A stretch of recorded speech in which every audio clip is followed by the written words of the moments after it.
جیسے حضور صلی اللہ علیہ وسلم پہ میری بات کرنے کی اوقات نہیں ہے، اسی طرح والدین جو ہے نا، یہ جو رشتہ ہے والدین کا، ان پر بات کرنے کی میں سمجھتا ہوں کہ حاجت نہیں ہے، کیونکہ بہت لکھا گیا، بہت بولا گیا، اور خود اللہ رب العزت نے اور حضور صلی اللہ علیہ وآلہ وسلم نے جو ماں باپ کے حقوق پہ قرآن میں حدیث میں جو کچھ بیان فرما دیا، تادیب کر دی، جو کچھ ہمیں اس کے بارے میں تعلیم دی ہے، اس کے بعد میں نے اور کیا کہنا ہے؟ کچھ عرض معروض کر دیتا ہوں تھوڑا، کہ بات اصل میں اتنی ہے کہ اللہ معاف فرمائے، والدین کا حق ادا نہیں ہو سکتا، اور میرے جیسے سے تو کچھ بھی نہ ہوا، اور جس معاملے پہ آپ مجرم ہوں اس پہ آپ اتھارٹی نہیں ہوتی آپ کی، تو اس پہ زیادہ بولنا مناسب بھی نہیں ہوتا۔ اللہ تعالیٰ تقصیر معاف فرمائے، بجائے اس کے کہ ڈٹھائی سے میں اس بات پہ لیکچر دینے بیٹھوں، تو میں سمجھتا ہوں کہ یہاں سے اس مقام سے چپکے ہی نکلوں تو بہتر ہے۔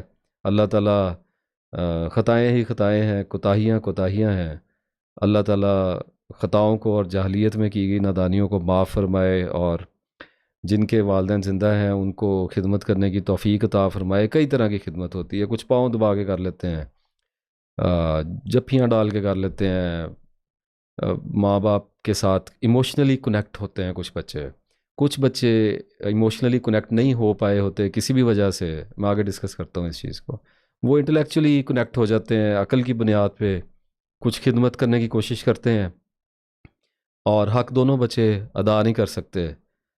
اللہ تعالیٰ چشم پوشی فرمائے، اور جن کے والدین زندہ ہیں ان کو خدمت کرنے کی توفیق عطا فرمائے، جیسے بھی ان سے ہو سکتی ہے، جو بھی آپ کو اللہ نے ڈیمنشن دی ہے خدمت کی، آپ خرچ کر سکتے ہیں، خرچ کیجئے ماں باپ پہ، آپ ان کی خدمت کر سکتے ہیں، آپ خدمت سے حق ادا کرنے کی کوشش کیجئے، ان کے لیے دعا کر سکتے ہیں، وہ تو خرچ والے نے اور خدمت والے دونوں نے ہی کرنی ہے، اور جیسے بھی ہو سکتا ہے۔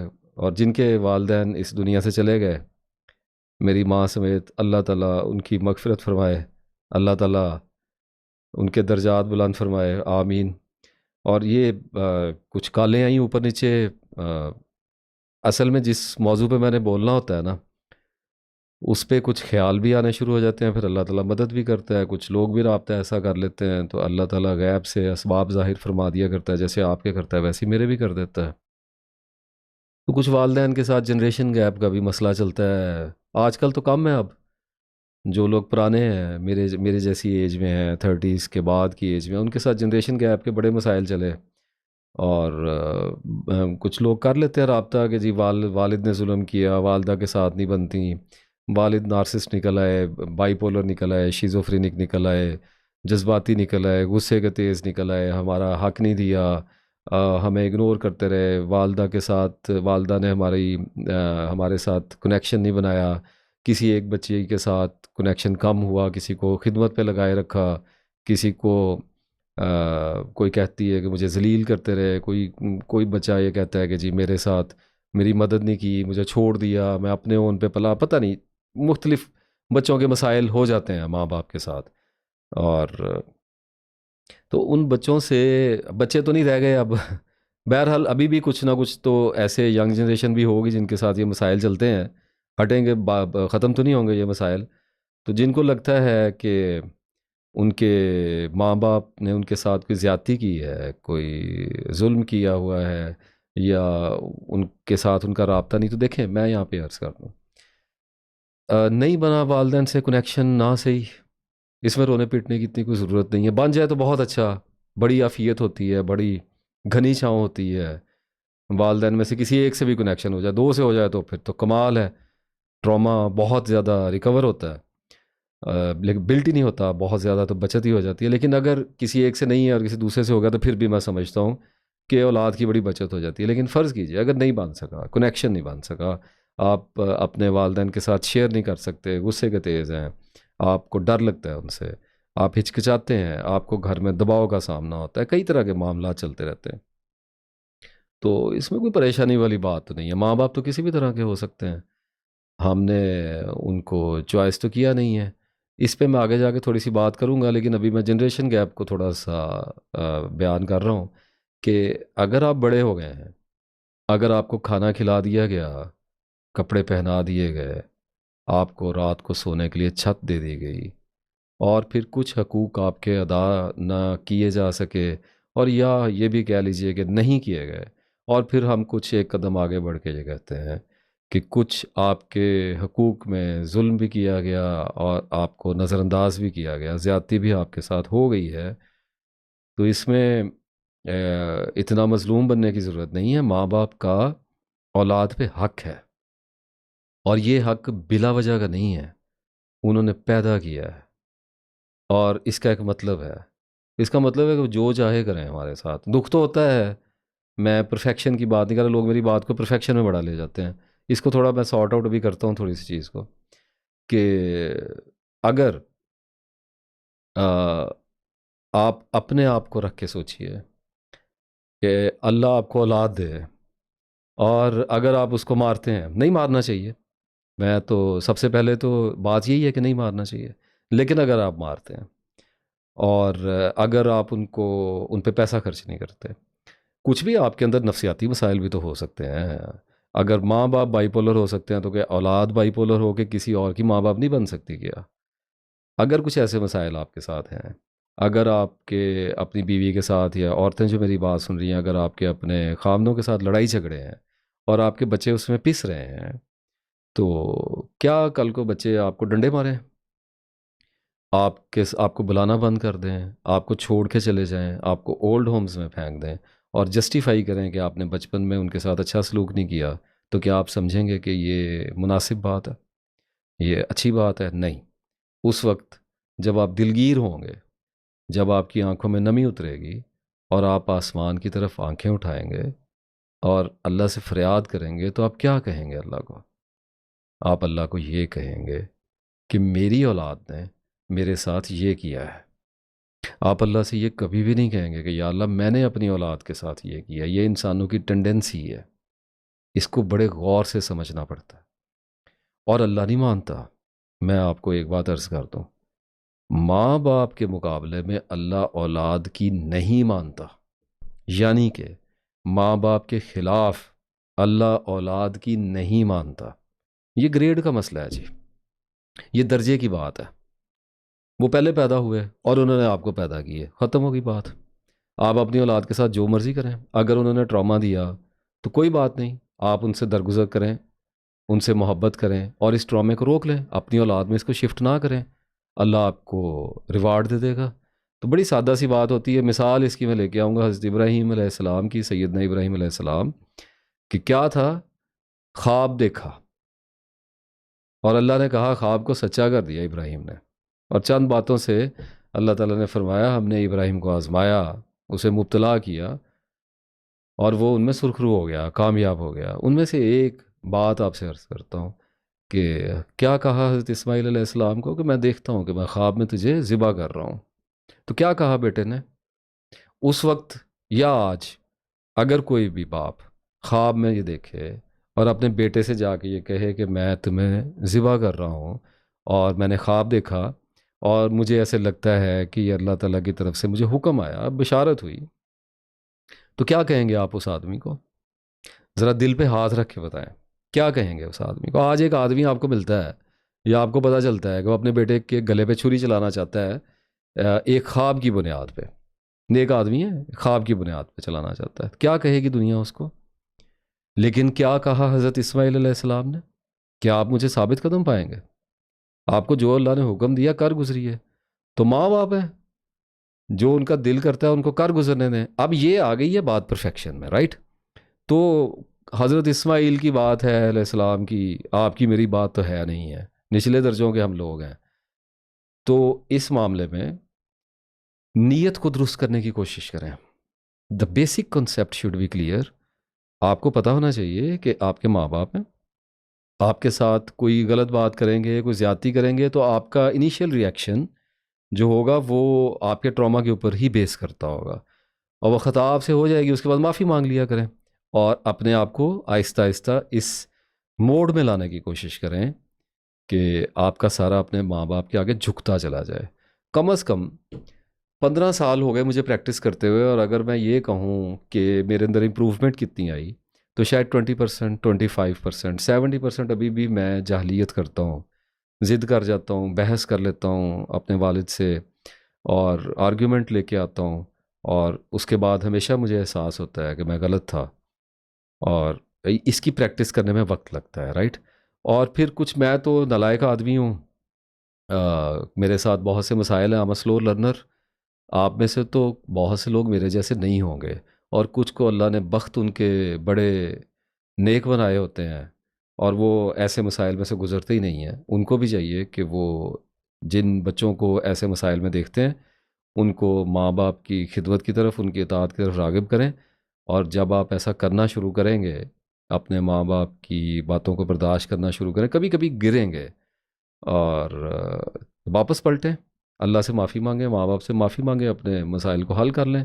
اس کے بعد پھر آپ لرننگ کے ایک درجے میں اوپر چلے جائیں گے، اور آہستہ آہستہ اللہ ایک وقت آپ کے اوپر لے آئے گا نا، جب آپ کو کشائش عطا ہوگی اور آپ اپنے اندر تبدیلی محسوس کریں گے۔ تو جنریشن گیپ ایک ہوکس ہے، ایک ایلوژن ہے، اس میں کوئی سچائی نہیں ہے۔ باپ کا رتبہ ہے کیا ہے؟ باپ کو یار بنانا چاہتے ہیں، اچھی بات ہے، باپ دوست بن جائے، یار تو ہو ہی نہیں سکتا، کسی وجہ سے میں نے یہ لفظ استعمال کیا۔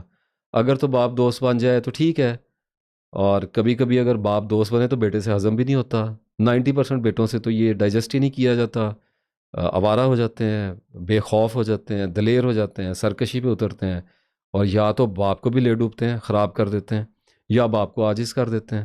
تو باپ کا رتبہ تو میرے خیال میں تو یہی ہے کہ اپنی اولاد کے ساتھ اتنا ہی رہے کہ اگر اولاد کو کوئی مسئلہ ہے تو انہیں چاہیے، ان کے پاس یہ پرمیشن ہونی چاہیے کہ وہ اپنے والد کے ساتھ ڈسکس کریں، اور نرم رہے، محتاط رہے، سنجیدگی کے ساتھ رہے۔ یہ باپ ہوتا ہے، اور اگر کوئی باپ یہ سمجھتا ہے کہ وہ اپنی اولاد کا دوست بن سکتا ہے تو وہ اچھی بات ہے، اس میں آگے جانا چاہیے، لیکن عام طور پہ مزاج نہیں ہوتے۔ Fathers and generals are the same, they are in the same boat. تو اگر کوئی باپ آپ کے اوپر سختی کرتا ہے، آپ کا باپ، آپ کا والد آپ کے اوپر سختی کرتے ہیں، تو اس کو زیادہ سیریس لینے کی ضرورت نہیں ہے، اس کو گرائنڈ کرتے ہوئے نا، ریوائنڈ کرتے ہوئے اس کو لائٹ موڈ میں لے کے جائیں ذرا، اس کو اپنے والد کی یا والدہ کی ڈانٹ کو زیادہ سیریس یا انسلٹنگ لینے کی ضرورت نہیں ہوتی ہے۔ اور کچھ چیزیں ہوتی ہیں جو بہت زیادہ ہرٹ کرتی ہیں، ڈسکریج کرتی ہیں، اور بسا اوقات پیرنٹس پولیٹیکل بھی ہوتے ہیں، مینیپولیٹ بھی کرتے ہیں، ڈاج بھی کر دیتے ہیں، کبھی کبھی ان کے رجحانات بھی ہوتے ہیں، ان کے جھکاؤ بھی ہوتے ہیں کسی ایک اولاد یا دو اولادوں میں سے کسی ایک کی طرف۔ تو ان چیزوں کو برداشت کرنا ہوتا ہے، ریوارڈ اللہ تعالیٰ سے لینا ہوتا ہے۔ ہر حال میں ماں باپ افضل ہیں درجے میں، اور ان کے ساتھ چلنا ہوتا ہے۔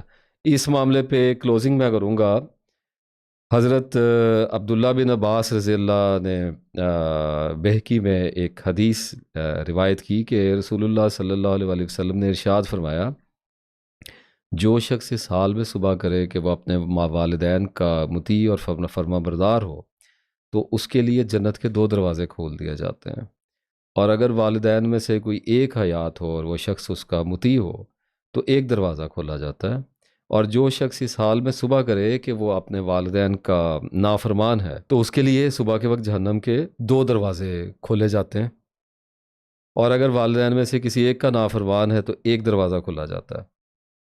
ایک شخص نے سوال کیا کہ یا رسول اللہ صلی اللہ علیہ وسلم، اگرچہ اس کے والدین اس پر ظلم کریں؟ آپ صلی اللہ علیہ وسلم نے 3 بار ارشاد فرمایا کہ ہاں، اگرچہ اس پر ظلم کریں، اگرچہ اس پر ظلم کریں، اگرچہ اس پہ ظلم کریں۔ تو میرا خیال ہے کہ اس کے بعد بحث کی کوئی گنجائش نہیں بنتی، والدین کے ساتھ ڈسکس کیا جا سکتا ہے، گزارش کی جا سکتی ہے، مسلسل اپنا مقدمہ ان کے آگے پیش کیا جا سکتا ہے، اور مختلف لوگوں کو ساتھ میں لے کے معاملے میں نرمی کی گنجائش پیدا کی جا سکتی، سب کچھ کیا جا سکتا ہے، کوئی حرج والی بات نہیں ہوتی، لیکن سرکشی از ناٹ الاؤڈ۔ اب ہم آتے ہیں اصل مدعے کی طرف، مرد اور عورت کا رشتہ، محبت کا رشتہ، ایک تعلق جس میں مرد اور عورت عشق میں مبتلا ہو جایا کرتے ہیں ایک دوسرے کے، اور پھر میاں بیوی کا رشتہ، ان کو ہم ذرا رینڈملی ڈسکس کرتے ہیں ذرا۔ یہ اس دنیا کا سب سے نازک رشتہ ہے جی. ماں باپ کے بعد سب سے گہرا رشتہ ہے، اور نازک اس لیے ہے کہ دو رشتے میں نے دیکھے ہیں جو دو ریلیشن شپ میں نے ایسے دیکھے ہیں جو ٹوٹ سکتے ہیں. ایک میاں بیوی کا رشتہ اور ایک دوست کا رشتہ. یہ ٹوٹ جاتے ہیں، اس لیے اس میں نزاکت بہت ہے اور یہ خطرناک نزاکت ہوتی ہے. اور باقی رشتے ناتوں میں ایسا معاملہ بالکل بھی نہیں ہوتا، جڑے رہتے ہیں آپس میں، آج نہیں تو کل کوئی نہ کوئی مصلحت ہو ہی جاتی ہے. رشتہ ٹوٹ بھی جائے تو عارضی طور پہ ٹوٹا کرتا ہے، یہ جب ٹوٹتا ہے تو پھر مکمل ٹوٹتا ہے. اور لگے ہاتھوں میں یہ عرض کر دوں کہ خلجان ہے، خبت ہے بہت زیادہ، کہ مینٹل انڈرسٹینڈنگ کی ضرورت ہے، ایک دوسرے کے ذہنی ہم آہنگی ہونی چاہیے، جاننا ہوتا ہے ایک دوسرے کو. ٹھیک ہے، تھوڑا بہت تو ضروری ہے، لیکن it doesn't matter at all. ایسی کوئی خاص بات اس میں ہے نہیں ہے. دو مختلف مزاجوں کے مرد عورت بڑے آرام سے ساری زندگی ایک دوسرے کے ساتھ سروائیو کر سکتے ہیں، اور جتنا بھی ایک دوسرے کو جان لیں. کیا آپ ایک دوسرے کو جاننے کی انتہا پہ پہنچ کے مزاجوں کو ایک کر دیں گے؟ کبھی بھی نہیں کر سکتے، مختلف ہی رہیں گے. ایلوژن ہوتی ہے. ایک دوسرے کے ساتھ دو اجنبی مرد عورت نے مل کر ساری زندگی رہنا ہوتا ہے. یہی اس رشتے کی خوبصورتی ہے اور یہی اس کی آزمائش ہوتی ہے. ایک بانڈ ہوتا ہے، ایک کانٹریکٹ ہوتا ہے مرد اور عورت کا. میں میاں بیوی کے تعلق کی بھی بات کر رہا ہوں. ایک بانڈ ہوتا ہے جس کو انہوں نے ساری زندگی نبھانا ہوتا ہے. اور میاں بیوی کے لیے، ہسبینڈ وائف کے لیے میرا ایک مشورہ ہے، لگے ہاتھوں دینا تو نہیں چاہیے، مانتا کوئی نہیں ہے، لیکن دے دیتا ہوں پھر بھی، کہ یہ جو محبت والا کانسیپٹ ہے نا اپنے اور اپنی بیوی کے ساتھ، میاں بیوی آپس میں، یہ جو محبت والا کانسیپٹ ہے اس کو زیادہ سر پہ سوار نہ کریں. ایک محبت والے کانسیپٹ کو سر پہ سوار نہ کریں، اور ایک انڈرسٹینڈنگ والے کانسیپٹ کو اپنے سر پہ سوار نہ کریں. اس کی کوئی ضرورت نہیں ہوتی ہے. یہ خلجان ہوتا ہے، ڈپریشن کی روٹ ہوتی ہے. اچھی بات ہے اگر انڈرسٹینڈنگ ہے، تھوڑی بہت بھی ہے، تو گزارا ذرا آسانی سے ہو جاتا ہے. نہیں ہے تو پھر اب کیا کرنا ہے؟ اگر نہیں ہے تو ایک دوسرے کو چھوڑ کے بھاگنا ہے. محبت ہے تو اچھی بات ہے، اور کیا چاہیے زندگی میں؟ زندگی نرم ہو جاتی ہے، خوبصورت ہو جاتی ہے، آسانی سے گزر جاتی ہے، زیادہ تکلیف نہیں آتی اس میں. لیکن اگر نہیں ہے تو پھر اب کیا کرنا ہے؟ توڑ دینا رشتے کو. یہ تو کوئی بات نہیں ہے کہ انسان کو دنیا میں کسی رشتے سے محبت نہ ملے وہ اس کو توڑ دے. اس کی کسی رشتے، کسی تعلق سے انڈرسٹینڈنگ نہیں پیدا ہو رہی تو اس کو توڑ دے. تو پھر کیا کیا توڑتا پھرے گا؟ تو توڑنا نہیں ہوتا، ساتھ میں چلنا ہوتا ہے. اور محبت ہوتی کیا ہے؟ کچھ بھی نہیں ہوتی ہے. ایکسپیکٹیشنز کی گٹھڑیاں اٹھا کے اپنی دوسرے کے سر پہ رکھ دیتے ہیں، اور ساری زندگی ایک دوسرے کو ایگزاسٹ کرتے پھرتے ہیں، اور ایک دوسرے کے ساتھ پھر اپنی وفاداریاں سچی ثابت کرنے میں ساری زندگی مارے جاتے ہیں. یہی محبت ہوتی ہے. اس کو علم سے، عقل سے اعتدال پہ لایا جاتا ہے. پھر جا کے بڑے طویل عرصے کے بعد، بڑی خونریزی کے بعد جا کے پتہ، سمجھ گیا ہوں گا خونریزی میں کس کو کہہ رہا ہوں. بڑی خونریزی، بڑے بلڈ شیڈ کے بعد جا کے پتہ چلتا ہے کہ اصل میں محبت کیا چیز ہے. اور انسان کو دوسرے سے تو محبت ہوتی نہیں ہے، اپنی توقعات سے محبت ہوتی ہے جو اس نے دوسرے شخص میں وابستہ کر لی ہوتی ہیں، اور ان کے ساتھ اٹیچمنٹ پیدا کر لی ہوتی ہے.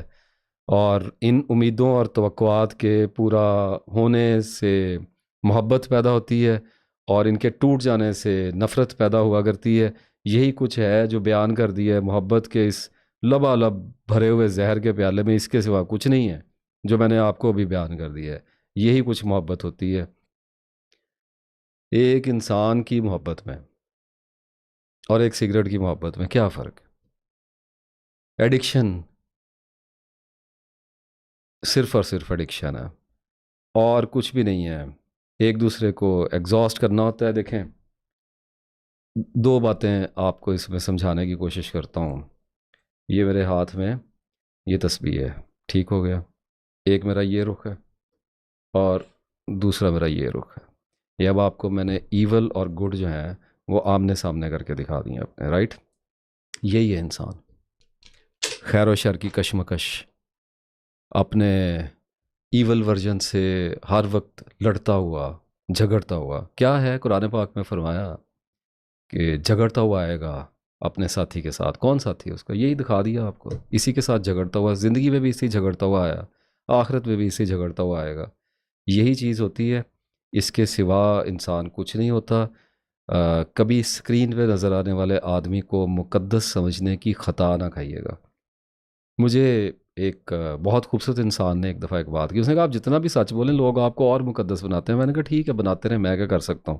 اگر کوئی بیوقوفی کرنے پہ اترا ہوا ہے تو میں اس کا کیا کر سکتا ہوں. بتا تو رہا ہوں، دکھا تو دیا ہے. ایک برائی نہیں دکھائی، پورے کا پورا آپ کو میپ ہی دکھا دیا اپنا. اس کے سوا کچھ نہیں ہے. ایک لمحے میں بیٹھا تصویر کر رہا ہے، دوسرے لمحے میں بیٹھا اپنی برائیوں میں چلا گیا ہے. اسی خیر و شر کی کشمکش کا نام انسان ہے. اگر اللہ اس کو اس میں اعتدال عطا فرما دے، کرم فرما دے تو بلند ہو جایا کرتا ہے. ورنہ کیا تھا، آسانی تقویم پہ پیدا فرمایا اللہ نے، اور اس کے بعد اسفل السافلین میں اس کو پاتال کی پستیوں میں پھینک دیا، اور وہاں سے اس کو اٹھ کے پھر اوپر کو بڑھنا ہوتا ہے. یہی انسان کی کہانی ہے، اور ایک دوسرے کو کنٹرول کرنے کی جنگ ہے. اور میں آپ کو بتا دوں، relax, everything is already out of control, ultimately out of control. Don't ever try to control anything. اور اس رشتے میں انا جو ہوتی ہے نا، وہ برباد کرتی ہے. جنگ ہی اناؤں کی ہوتی ہے، تعلق ہوتے ہی اناؤں کے ہیں. اور انسان کی فطرت ہی نہیں ہے جی. مرد اور عورت جو ہوتے ہیں نا، ان کا ساری زندگی ایک ساتھ رہنا، دس از اگینسٹ دی نیچر. اور رہ نہیں سکتے ایک دوسرے کے ساتھ، ساری زندگی نہیں رہ سکتے. It's not possible. اور کیا ایک دوسرے کی خطائیں پتہ لگ جاتی ہیں، کمزوریاں پتہ لگ جاتی ہیں، اور پھر گھر کا بھیدی جو ہے وہ لنکا ڈھاتا ہے. بیوٹی ہے اگر اس پہ اعتدال حاصل کرنے کی کوشش کوئی کرے گا، اپنے علم کو بڑھانے کی کوشش کرے گا مسلسل سنجیدگی کے ساتھ، اخلاص کے. اور سنجیدگی اور اخلاص ہوتا کیا ہے؟ کانسٹنٹ نہیں ہوتا جی. اسٹیٹمنٹ کو کانسٹنٹ نہ لیا کریں، اسٹیٹک نہ لیا کریں. موسٹ آف دی ٹائم آپ کی زندگی کی پرائرٹی کیا ہے؟ اگر آپ سمجھنے کی کوشش کر رہے ہیں تو سمجھا دیے جائیں گے، بچنے کی کوشش کر رہے ہیں تو بچا دیے جائیں گے. اتنی سمپل سی تو مکینکس ہیں زندگی کے. اب یہ جو ہمارے ہاں جو سسٹم ہے نا جی، جو اس کو میں ہندوستانی نظام کہتا ہوں، یہ مادرانہ نظام ہے. اور مادرانہ نظام اس لیے ہے، باقی آپ عرب کنٹریز میں دیکھیں تو وہاں پدرانہ نظام چلتا ہے. فادر زیادہ ٹیک اوور کرتا ہے. اولاد کی جو کشش ہے، خاص طور پہ بیٹوں کے جو تعلقات ہیں، وہ اپنے والد کی طرف زیادہ ہوا کرتے ہیں. ان کے اندر ایک مخصوص سختی پائی جاتی ہے. اور کیونکہ وہاں پہ بچے، خاص طور بیٹے، اپنے باپ کے ساتھ ہی زیادہ موو کیا کرتے، تو ان کا سسٹم تھوڑا سا ڈیفرنٹ ہے. ہمارے یہاں کا سسٹم جو ہے نا جی، اس میں عورت کو پاؤں کی جوتی بنا کے رکھا گیا. اینشینٹ ہے، پرانا ہندوانہ سسٹم ہے، وہی لے کے آئے آگے. اب آہستہ آہستہ بڑی ہی سختی کے ساتھ، بہت ہی سرجیکل طریقے سے، بدترین طریقے سے، بھیانک تکلیف کے ساتھ اس کی تطہیر ہو رہی ہے. اور اس میں کچھ بہتری کے امکانات پیدا ہو رہے ہیں، اور اس میں بہت خوفناک نقائص بھی نکل کے آ رہے ہیں. اور بہرحال اس میں ہوتا ہی ہے کہ اب ماں گھروں میں ہوتی تھی اور باپ ظلم کرتا تھا، دبا کے رکھتا تھا، پیستا تھا، مار پیٹ ہوتی تھی، گالی گلوچ، اور سارا کچھ ہی کیا جاتا تھا. کمبائن فیملی سسٹم، ایک عورت ہے اور اس نے پورے کنبے کو کھانا بھی پکا کے دینا ہے، صفائیاں بھی کرنی ہے، نوکرانی بھی وہی ہوتی تھی. سب کچھ پتہ ہے ساری چیزیں، جو کچھ بھی ہوتا رہا ہے. بہت سے میرے ایسے سننے والے ہیں جنہوں نے یہ سب کچھ ہوتا ہوا دیکھا ہے. دیوروں کے ساتھ زندگی بسر کرنا، ساس سسر کے ساتھ، اور دیورانیوں کے ساتھ، بھابھیوں کے ساتھ، جیٹھانیوں کے ساتھ زندگی بسر کرنا، ان کے بچوں کے ساتھ الجھنا. تو ایک سرکس چلتی رہی ہے اس معاشرے میں. ابھی تو خیر ٹوٹ گیا، کہیں کہیں اب ریئر ہے، چل رہا ہے، کتنی دیر تک سانس لے گا، ختم ہو گیا. تو جو بچے ہوتے تھے نا، خاص طور پہ جو مرد ہوتے تھے، آپ کو کنٹینیو میں اس کا دکھا رہا ہوں کہ جو بیٹے ہوتے تھے وہ ماں کے ساتھ، ماں کے آبزرور ہوتے تھے. ان کو پتہ ہوتا تھا کہ ماں نے کیا کیا سہا ہے، کیا کیا برداشت کیا ہے. تو ان کی جو سمپتھیز ہوتی تھیں وہ اپنی ماں کے ساتھ ہوتی تھیں. اور ماں جو ہے بیوی، وہ پھر خاون سے بدلہ لیتی تھی اولاد کی صورت میں بڑے صبر کے ساتھ. اپنے بوڑھے ہونے کا انتظار کرتی تھی، بھائی بڑے ہو جاتے، میچور، اپنے اپنے گھروں کے خاندانوں کے مسائل شروع ہو جاتے تھے، زمین جائیداد کے جھگڑے آتے تھے، بہت کچھ ہوتا تھا، زندگی نے اپنے اصل رخ تو دکھانا ہی ہوتے ہیں۔ اور اس کے بعد جب خاوند اکیلا ہو جاتا تھا اور اپنی اولاد کا خاص طور پہ بیٹوں کا دست نگر ہو جایا کرتا تھا، اور ابھی بھی گھروں کی سٹوریز یہی ہیں، تو پھر جو بیویاں ہیں وہ بدلہ لیا کرتی تھیں، تحقیر کرتی تھیں، کنٹرول کیا کرتی تھیں گھر کے سسٹم کو، اور ایک رانی بن کے، ایک ملکہ بن کے تخت پہ بٹھائی جاتی تھیں، مورشل کیا جاتا تھا۔ لیکن آ، اس کا رزلٹ یہ ہوتا تھا کہ ویشیس لوپ کا شکار ہو جاتی تھیں۔ اس کو تھوڑا سا بیان کرتا ہوں، اس سسٹم کے اندر ایک بھیانک جو سب سسٹم جس کو کہہ سکتے ہیں، ایک بڑے پرزے کے اندر ایک چھوٹا پرزہ لگا ہوا جو چل رہا تھا، وہ بھائیوں کا سسٹم تھا۔ کیونکہ آج سے 30-35 سال پیچھے چلے جائیں، اسپیشلی 20 سے پیچھے، زیادہ چینج جو آیا ہے وہ 2000 کے بعد ہی آنا شروع ہوا ہے، اور 20 سالوں میں کمپلیٹ ہو گیا ہے، اپنی پیک پہ چلا گیا ہوا ہے، اور پھر میرا جسم میری مرضی ہو گیا ہے۔ تو اس میں جو مرد ہوتے تھے نا، جو بیٹے ہوتے تھے، ان کا وہ اپنے بھائیوں کے ساتھ چلنا زیادہ پسند کرتے تھے، پروٹیکشن کی علامت ہوتی تھی، طاقت کی علامت سمجھے جاتے تھے بیٹے، اور ایک دوسرے کے گھروں میں اکٹھے رہنا، ایک سسٹم، کمبائن سسٹم، یہ ایک سیکیورٹی کی ایک علامت تھا۔ جس گھر میں بیٹے اکٹھے رہ رہے ہیں، باپ رہ رہا ہے، ان کی بیویاں اکٹھی رہ رہی، تو اس کو ایک پاورفل گھر کنٹرولنگ گھرانہ سمجھا جاتا تھا۔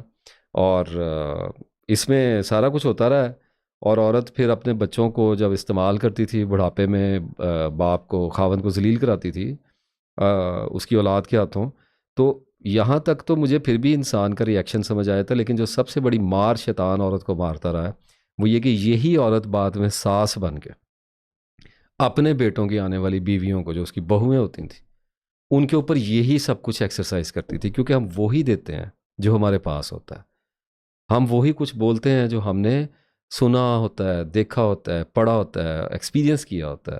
تو آدمی نہ چاہتے ہوئے انجانے میں اسی سسٹم کا حصہ بن جاتا ہے، جس سسٹم سے وہ روتا رہا ہے، اس کے ہاتھوں ذلیل ہوتا رہا ہے، وہ آخر میں اسی کا پرزہ بن کے، کیونکہ وہ سسٹم اس کو پاور دیتا ہے۔ Getting it, the whole story کہ آئی ونڈر اف یو سی دس، کہ 20-25 سال، 30 سال ایک عورت نے مار کھائی، ذلیل ہوئی، بچوں کو ریز کیا، خاوند کا جبر اس نے، اس کی ہیبت برداشت کی، اپنے گھر میں واپس نہیں جا سکی، میکے جانے سے روک دیا جاتا تھا، ذلیل کیا جاتا تھا، سارا کچھ کر کے جب وہ طاقتور ہوئی، اس کے پاس جوان بیٹے اس کے آگے کھڑے ہوئے، اور اس کو پتہ چلا کہ اب میں کمزور نہیں ہوں، تو خاوند سے بدلہ لیتے لیتے وہ اپنی بہوؤں کے ساتھ بھی وہی سلوک کرتی تھی، کیونکہ وہ بھی انسیکیور ہو جاتی تھی، اسے یہ پتہ چل جاتا تھا کہ اگر اس نے آزادی دی تو اس کی اپنی ویلیو کمزور ہو جائے گی، اور وہ ایک بار پھر ذلیل ہوگی اپنی بہوؤں کے ہاتھوں میں۔ تو یہ انسیکیورٹی کی وجہ سے، یہ خوف کی وجہ سے یہ سارا چکر چلتا تھا، اور اس معاملے میں نادانستہ طور پہ